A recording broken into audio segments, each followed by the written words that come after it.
How's it going?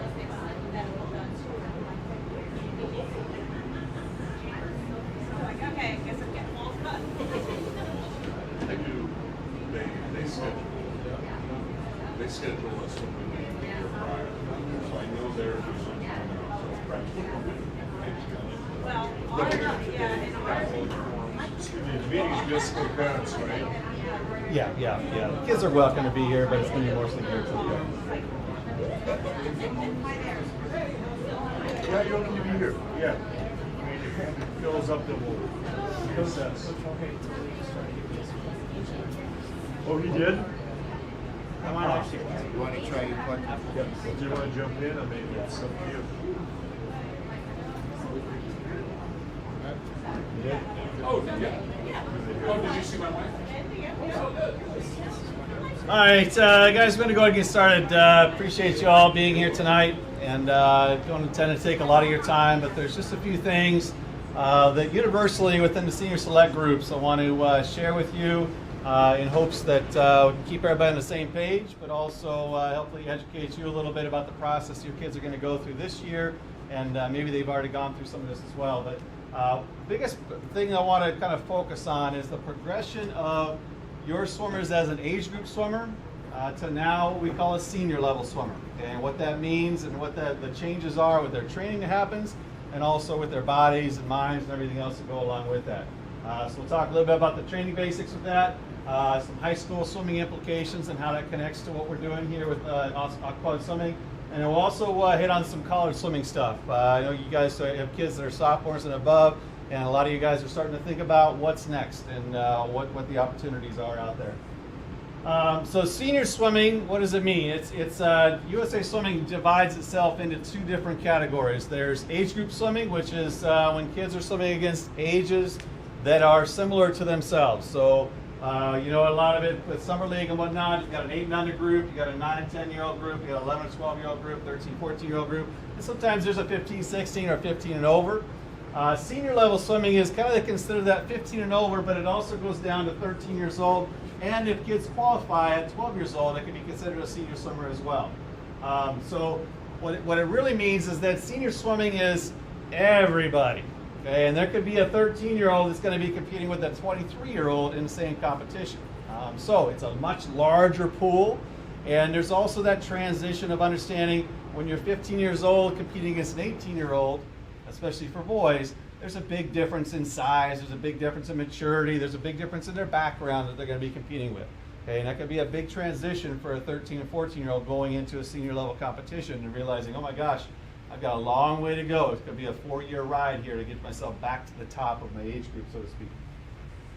So the changes that are happening at this level, or at this age, there's a lot of changes they go throughout the course of their years, as you know, and as you've got a teenage son or daughter. At this point, they're post-puberty. Okay? A lot of body changes. Their minds start to change. If you've had conversations with your teenage son or daughter now, they start thinking a lot of things. They start comparing and contrasting, and there's a lot of sometimes what we as coaches call overthinking. They overthink things, and just relax. We got this. We'll go through the process and trust the process. There's also an onset of soreness and fatigue that tends to happen. Okay, we've got now adult bodies. Okay, and we're dealing with adult bodies, and they become broken down. Just like you and I, when we go there and lift weights, we're going to become sore. When they're an age group swimmer, they're pretty resilient. They're going to pick themselves up pretty quickly. Their bodies are going to recover, and you can use that to train a different way than a senior level swimmer that needs a little bit of rest to be able to help their body to recover and be able to hyper compensate for the demands there. High school demands. There's a lot of high school demands, not just academically, but also socially, the things that go on in the high school atmosphere. So it's something to keep in mind too. Kids start to find their own paths with things that they are interested in and what they want to learn from. And then other interests come up. Okay? And that's something to keep in mind too with this, and making sure that they can balance what they're being asked for. So what are the implications? Transitioning from group general training, okay, which is what most of our age group programs are. Okay, everybody's kind of working towards a 400 IM and a 500 freestyle type of training where they get a lot of aerobic work, they get all the skills and whatnot, to now becoming a little bit more specific. There's kids that have a general predisposition towards being a sprinter, others that have a predisposition of being a distance swimmer, some that are breaststrokers, some that are backstrokers, and it becomes a little bit more specific now to where the coach can say, all right, during this time of the season or during these practices, we'll have some specific skills to be able to teach you or to be able to enhance, because that's your strength, and that's what we're going to try to maximize where their potential is going into college. Training needs are much greater. So now that we have an adult body, we also need to make sure we keep training it. It's not going to be growing quite as fast once you get to 15, 16 years old, and so training becomes a big part of this. And that's what these groups are about. It's about training. It's about training the body to be different, stronger, faster, have more endurance, more skills that are specific to racing, things like that. So we know that when we train, it takes some time to be able to change. Okay? It doesn't happen just by saying, all right, today we're working on starts, and all of a sudden your start is good. It takes time, it takes repetition to make it a good habit, so that when it gets to a stressful situation in a competition, it becomes natural for them to be able to do it. So we know that skills take, this is kind of a number that they put out there, 20 days of intentional focus, something to think about it over and over and over again to be able to change, and then 80 days of continuing to do that before it becomes a natural habit. Okay, fitness, it takes about 4 weeks for something to change, for your body to adjust, whether that's the aerobic capacity or the aerobic power that you're able to create and be able to train. It takes about 4 weeks to change that. Speed work, we know that can be a little bit quicker. Okay, that's a transition that we can go into after having the aerobic capacity. We can start to do more speed work and start working on some of that stuff, which is kind of what we start getting into when we get to the championship meets and things like that, and what some people would call a taper or resting phase. More time and effort and focus are required to change an adult body, so we know that it takes a little bit longer. And then the other thing that when it happens at this age, you've got to be comfortable being uncomfortable. Okay? And what that means is everything is going to be a challenge. Okay? There's going to be challenges mind-wise with school and all the social things we talked about, but also with the body. The body's going to be broken down. It's going to get tired. It's going to get sore. So you've got to be willing to be able to push through that. And the last thing is just delayed gratification. Okay? When you're an age group swimmer, things come relatively easy. Yeah, you got to work a little bit, and yeah, you're putting a lot of foundational skills in there. But every swimming you go to, there's kind of an improvement that happens. Okay, your times come down just about every time, especially when you're 8 and 9 and 10 years old. Things happen pretty easy. 11, 12, maybe slow down a little bit, but still, just about every competition you go to, you've got an improvement that's happening. Okay, at this age, it takes time. Okay, and if you think of this as kind of like a college semester or a high school semester, we can't take a test in the middle of our development of these things we're doing here, these 4-week segments. Take a test all of a sudden on that's going to be the final chapter of it all, and say, all right, let's see what we can do.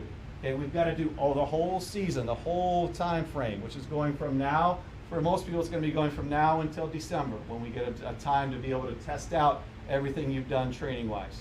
Okay, so what that means is that a lot of the early season meets aren't those best times. In fact, sometimes they can be much slower times. Okay, especially if you're broken down during training, and we're doing a lot of events.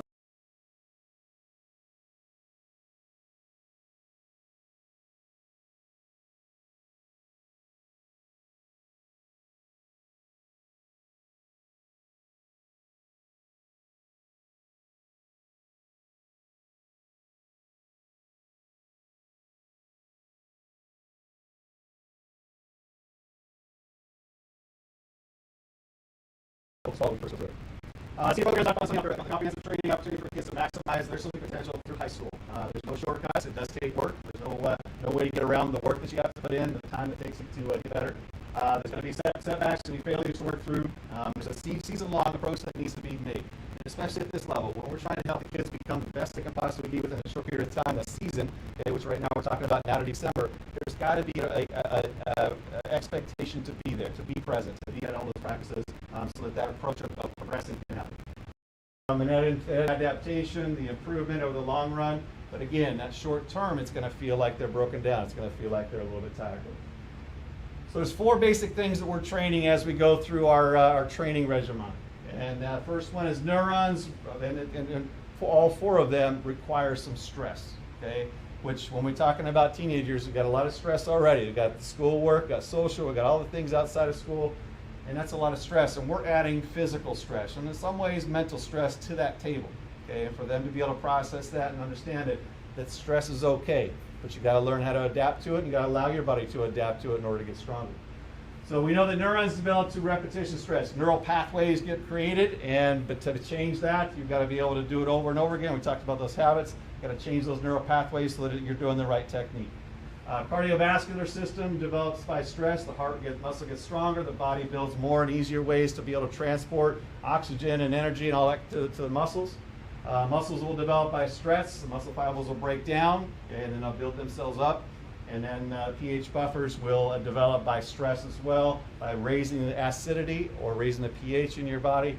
Your body will find ways to get rid of it and be able to flush it out so that you can continue to train at higher and higher levels. So the bottom line is that all these things require time. They require stress, and they require the utmost commitment to come to practice on a regular basis to make those changes happen, okay? Because they do not happen overnight. So attendance is the key. Training will progressively get tougher because the kids will get stronger.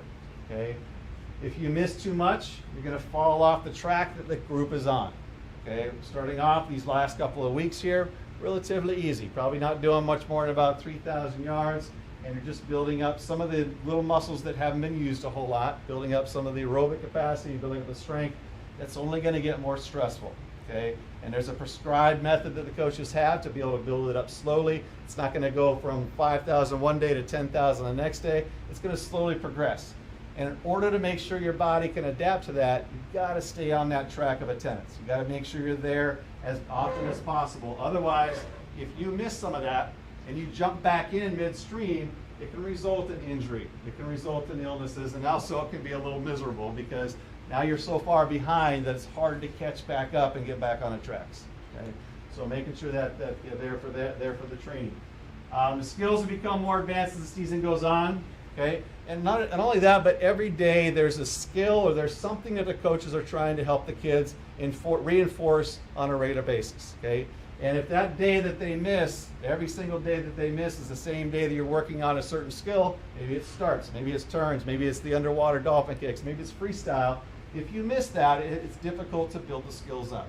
Every day is a little bit different. So by randomly missing, it can be tough, but also by regularly missing, it can be tough to be able to keep up with those skills there. The group will bond together because of shared experiences. Okay, the group becomes stronger because everybody is all in. Everybody's coming to practice, and there's a shared misery that happens. Okay, practices are tough sometimes, right? And there's that shared feeling of going through something that's challenging that can help to build the group up and create the bonds you have. So if you miss a lot of that, it can be difficult to be a part of that group and moving forward and kind of continuing to train towards the big things.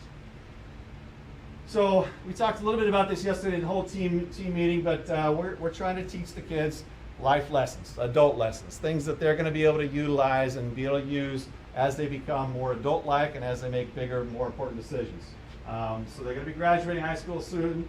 And so we have kind of some of the things is kind of the comparison or kind of connection of things that we're trying to teach.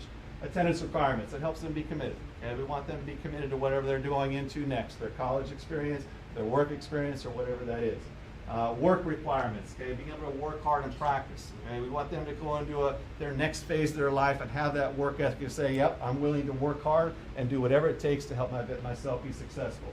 Focus requirements, being disciplined, being able to discipline your mind so that you can focus on something over time. Okay, it's again something that people are going to be looking for when they're finding college students or employees in the future. Behavior requirements, being a team player, okay, building up teamwork, and then communication requirements, being able to advocate for the personal needs. Okay, and that's a big part of this transition as well. At this point, swimming is theirs, okay, and they need to own it like that. And part of that is being able to communicate to the coaches on a regular basis, hey, I'm not going to be at practice because of this, or I've got this injury, or I've got this sickness, or I've got this, being able to communicate that to the coach is of utmost importance. And my suggestion to you as a parent is allow your child to be the one that advocates for themselves. If they don't feel like something is right, have them advocate for themselves. Have them go to the coach and talk to them about it, and be able to have an adult conversation about, hey, how can I help you? How can I better make this work within whatever your constrictions are, or whatever else is going on in your life there. Big transition. Your college swimming. Okay, jump into this. So hopefully your kids are all thinking about the possibility. Okay, there are so many college opportunities out there that I would say that if you are willing to commit to train at this level, there will be an opportunity for you out there to swim at college. It may not be University of Virginia or Virginia Tech, okay? Not everybody can get into those schools because of the requirements as far as the athletic aspect of it, but there's a lot of other options out there, a lot of other opportunities to be able to look at. So just real basically, I'm not going to go into detail with the college stuff. We'll have another presentation later on in the fall that'll be more geared towards the whole complete process, but I just want to hit on a couple things. First of all, there's lots of different levels, okay? From a NAIA, which is kind of a smaller school, Division III, which is a little bit bigger, more private schools, Division II, which is a smaller schools, and then Division I, which is the largest schools you all see on TV and whatnot. Just a real quick little outline of the college swimming timeline. As a sophomore, you should become a prospective student athlete through ncaa.org. Okay, and that is a process just to go in there and put your information in there to tell them, hey, I'm interested in possibly being a student athlete. Doesn't tie you down. You can always back out, but it gives you the opportunity to tell the coaches there or the administration there that you are who you say you are, okay, that you are the age you say you are, and you've got some grades and schoolwork and all that to connect. So it'll connect to your student or your school advisors and be able to put it all together so that they know that you're a legitimate student athlete coming in, or prospective student athlete.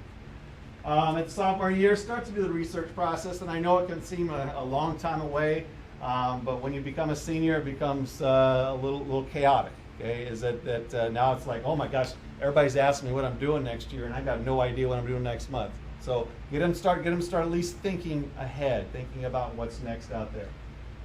So doing a research and just finding out, and I've got some ideas on where to start with that. Fill out questionnaires and send email introductions. Just introduce yourself and let the coach know you're interested. Junior year, try to refine that research. Continue to email and connect. Ask your coach to help you with introductions if needed. And you may commit after July 1st before your junior year. So with this timeline here, okay, after the July 1st, after your sophomore year, okay, after your sophomore, so before your junior year, that's very early, okay? Those are 15-year-olds that are making lifelong decisions based on where they're going to go the rest of their life, okay? And if you don't have this research behind you, people can start calling you and you're like, I have no idea. So at least to have some information and be able to start this research project a little bit earlier can be helpful with that. And then senior year, if you haven't decided by then, just be very aggressive with all those things. Okay, questionnaires, send it out there. And this is where the coaches, we can come into play. And sometimes the college coaches can get overwhelmed. They get a lot of questionnaires that cycle through their desk, get a lot of emails. But if a coach, someone that's on the same level as them reaches out and says, hey, Johnny's got these skills, he's been working real hard, he's been progressing this way, I think he'd be a great fit for your program. That can help to raise you up there a little bit. So you want to find ways, or we want to help them, the kids find ways to put themselves out there and be someone that gets recognized by the coaches so they can learn about them. Swimming scholarships, there are some out there. I will say that they're difficult and it's challenging to get those, and at the Division I level especially. For a team of about, I think you have to have 18, or they're allowed to have 18 swimmers at a collegiate championship meet. More that come and go as the season goes on with exhibition swims and whatnot. But they've got a large team, but they only have a limited number of scholarships. So a lot of times those scholarships get divvied out in pieces to people that come into the program. But you're also looking for opportunities to just be a part of a swim program. And I'm not going to go into detail today about that, but there's a lot of benefits to being a student athlete on the campus of some of these schools that have some benefits to getting advisors, getting tutors, and things like that, all for free. And this is just a real brief introduction of what to do or what you're looking for. If you're looking to go to a college, look on Swim Cloud has a nice little database of all the results of all the conferences and all the swim teams out there, all the college swim teams out there, and it will show you, if you go to their conference results for that school, see what the top 24 placers are for their conference. That's what most coaches are going to be looking at to start a conversation. Okay, to be able to say, all right, yeah, I think you could fit into our program. Top 16. Might be considered as a scholarship athlete if they have scholarships there and if there's money available for that.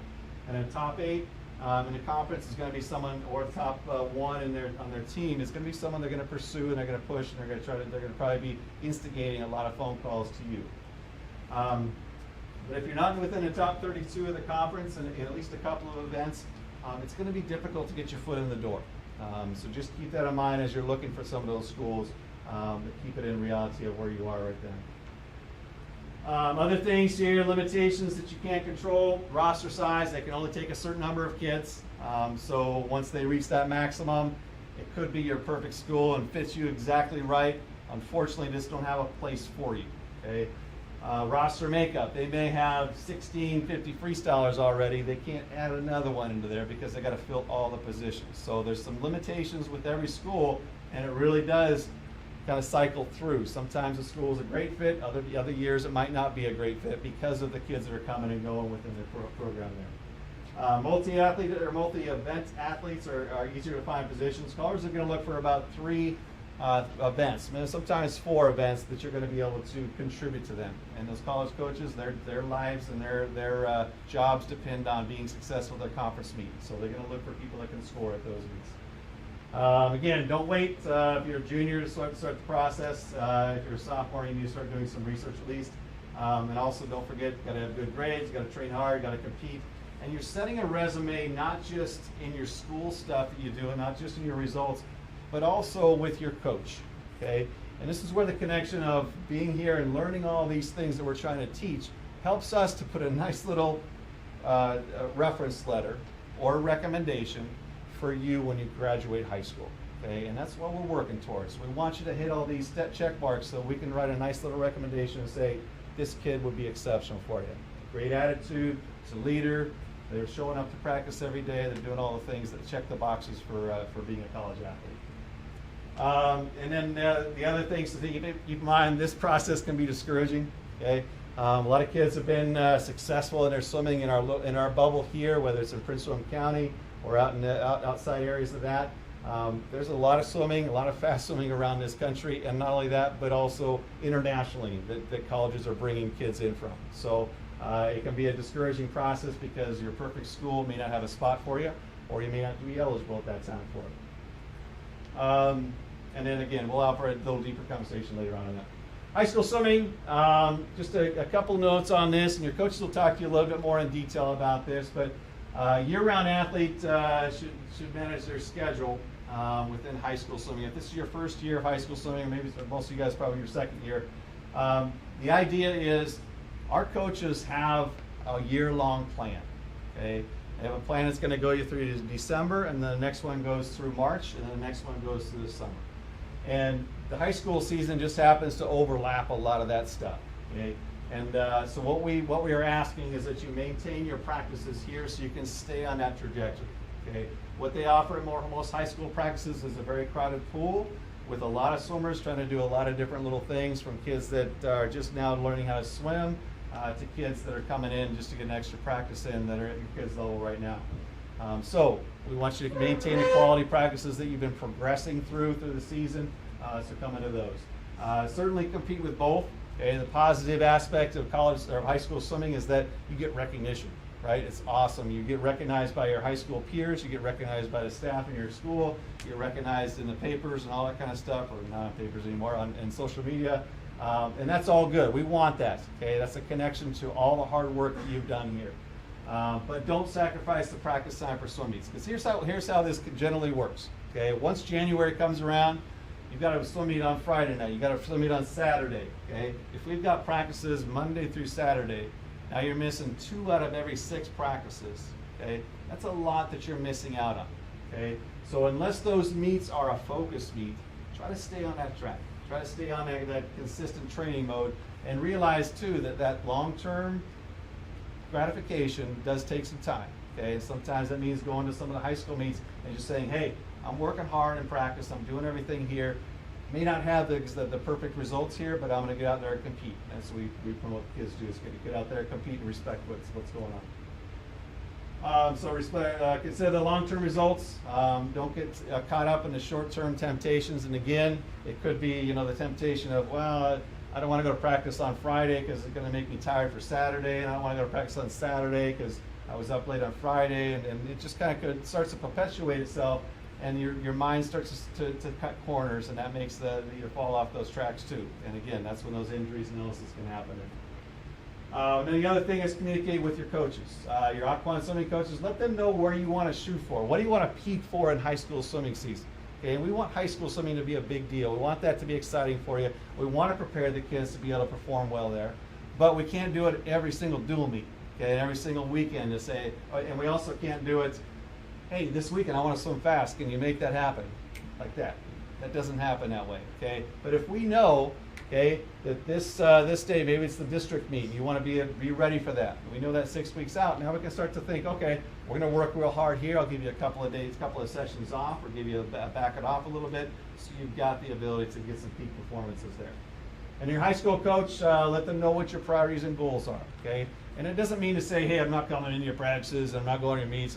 It's just to say, hey, here's my priority, here's my goal. I've been training this way for the past 4 months, okay? And I want to continue to get better. I want to continue to work with my coach on getting better throughout the season.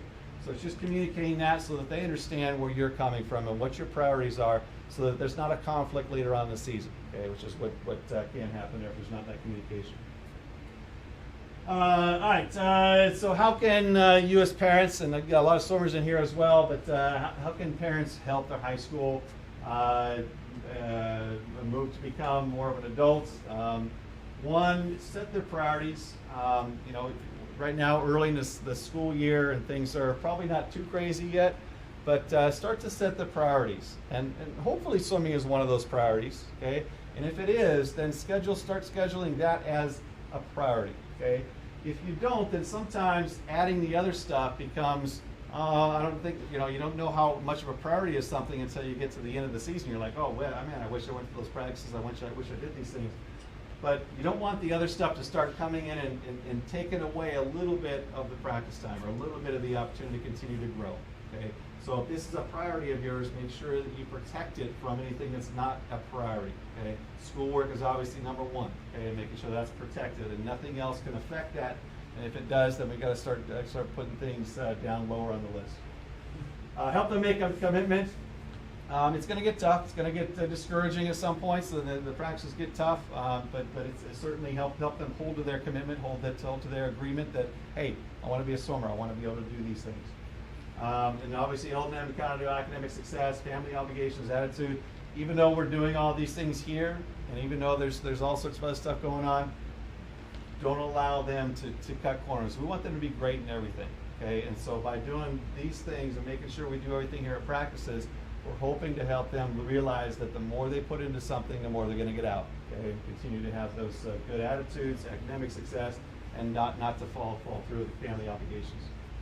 The other thing we talked about before is insist that they advocate for themselves. Insist that they start to learn how to advocate and talk to their coaches. And then obviously continue to provide for their basic needs. Lots of food and rest and love and encouragement, all those kinds of things as they go through these. Couple of the last thoughts here. Swimming is our means to an end. Okay, and that end we've talked about a little bit yesterday and today. We're trying to help the kids become the best they can possibly do it. Swimming is our avenue to do that. And by having your kids follow the coach's lead, they're going to be able to learn a lot and grow a lot and hopefully have that success that they want. It should not define your swimmer. Swimming shouldn't define your swimmer, but if it is something they want to be successful in, then you can prioritize it to become the best they can be. Okay, it's just that you don't need to define your swimmer by their successes and failures. But if this is something that's important to you certainly want to become a priority. As a parent, stay interested, but give them space to grow, learn, overcome challenges. Okay, you're there to pick up the pieces and make sure that they're learning from those things. They're going to fail, and that's a good thing. We want them to learn from those, and it's important for us as parents to continue to help them learn from those so they can adjust as things go wrong in the rest of their life. Remind them that you're their biggest fan, not their worst critic. And with social media these days, there's a lot of critics out there that talk about a lot of things, and it's discouraging. And us as parents and as coaches, we are their fan. We want them to be successful. Remind them that we want them to be successful, but it doesn't define our happiness for them. Okay, our happiness is that they're working hard, they're putting themselves into something, they're really committing to something and giving it all they've got. And we love to see that work. Okay, so keep pushing that aspect of it and that process, and they'll start to learn to love that aspect, and the pressure won't be there. Okay, and that's the last thing is just there's a lot of pressure as a high schooler. Okay, with school and social and everything else going on, plus you throw in a college decision, plus you throw in all the work and everything else they have going on. Okay, trying to make this fun and enjoyable at the same time of making it a commitment and putting in the hard work is a fine balance. Okay, but it does take right now, starting off at the lowest level, starting off at this beginning of the season, and just slowly keeping up. Okay, keeping up with the consistency of doing things, keeping up with the communication with the coaches. And as things go, you won't even realize it, but November will come and your child's a stronger kid, they're more confident, they're more well prepared to swim fast. And so that's what we want, is we want the stress and things to happen, but want to keep it in a light mode and also want everybody to have fun. This should be a fun process for you as parents and a fun process for the kids. So, questions? Yes, ma'am. For the Prince William East Senior Select? Yes. Because you are separating, correct? For the different There's areas? practice groups, yes, yeah, different Okay. group sizes, yeah. Specifically for Prince William East Senior Select, will they have like a group chat so they can get information to do that whole accountability, so they're able to talk to the coaches and talk to each other? Yeah, question for you, Justin, did you hear that? Coach Lee and I have discussed doing a group chat. Personally, my preference is email, but Okay. I mean, the reason I ask is because over the summer, we had some practices where nobody knew what was going on. Sure. So it would be easier if at least the kids knew and could discuss with each other, you know, hey, we don't have practice today, remind us. That would be great. cool. I appreciate the feedback. Yep. Any other questions, guys? Would you like to talk? Here goes John. John is an official to the extraordinaire. This man is, I don't even know what the numbers are, but I know he was on a list of 50 sessions just worked with USA Swimming Meets, but probably had another 50 sessions with USA Swimming Meets, plus probably another 100 sessions with high school meets and another 60 sessions with summer league meets. So this is a guy that puts his heart and soul into this. And it's even at times where he doesn't have a child in the pool because of his whole passion with helping out the program and helping out the kids. So, so anyway, he's got a little spiel to help raise awareness. So, if you watched Aaron's presentation last night, he said a lot of great things about our officials here at OCCS, and we are the envy of a lot of teams in Potomac Valley Swimming because we do have a very committed group of officials, and we have a really good group of officials. We're known for running great meets. Everybody swims fast, has a great time, and the thing is we as officials are most concerned about is making sure those competitions are fair and equitably run, and hopefully as fast as they can be, given the timeline. Some of these 13 and over sessions can get on the long side.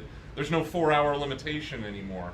But one of the ways we do that is by constantly coming to our parents and saying, hey, we're looking for more officials. And I know some of you are going to look at me and say, I'm getting to the end of this, John. Are you really asking me to be more committed?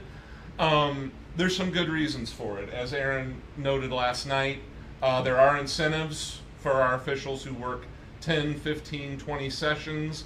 And that can mean you're just working the sessions your kids swim. I tell people I am not the best example for you. Those 106 sessions or whatever it was I worked last season, we don't expect that of anyone. We love all the time you can give us, even if that's just the sessions your kids are swimming. There are those incentives in place. It can be a bit of a process between USA Swim and Potomac Valley, but we have several senior officials. We're all there to help you make sure your background check gets done, make sure you're correctly registered with USA Swim, make sure you make it to the training. All the training is free. Everything you have to pay out of pocket for will be reimbursed either by the team or by Potomac Valley once you've worked a certain number of sessions. So I like to say the only thing you should go out of pocket for is that very stylish white polo and blue shorts. And if you're like me, you eventually get a whole closet full of those white polos that you got for free. So if you're interested, there's QR codes posted around the building that Katie Simmons, she's another one of our officials chairs, she's put them up. Get in touch with us. The other thing for you all specifically is high school. If you're new to high school swim, there's schools that had problems getting enough officials on deck last year, and I'm not just talking about some of the smaller schools that have 6 swimmers.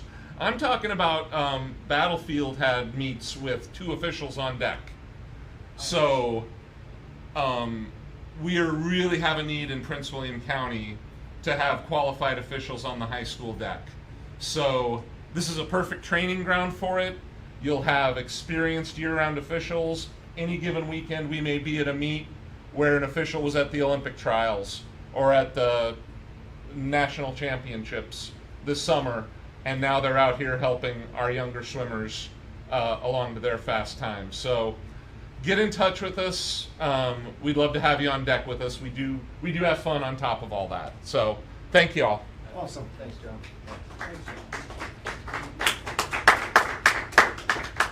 All right. Any other questions or anything else? Good for the group. Otherwise, Coach stood in the back, and I'm not sure if you guys have organized meetings or just want to be there for questions. But Coach Dalton, Coach Joan, Coach Nate, Coach Justin are back there. So, you guys have anything to say or want to do anything? You're welcome to. Otherwise, I was going to say with my group, I do have papers if you guys would be interested that